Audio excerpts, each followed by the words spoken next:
Amigo é muito mais do que alguém pra conversar, pra gente cuidar. Amigo é uma bênção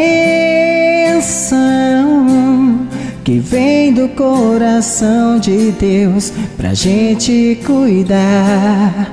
É assim que você é pra mim, como uma pérola que eu mergulhei pra encontrar.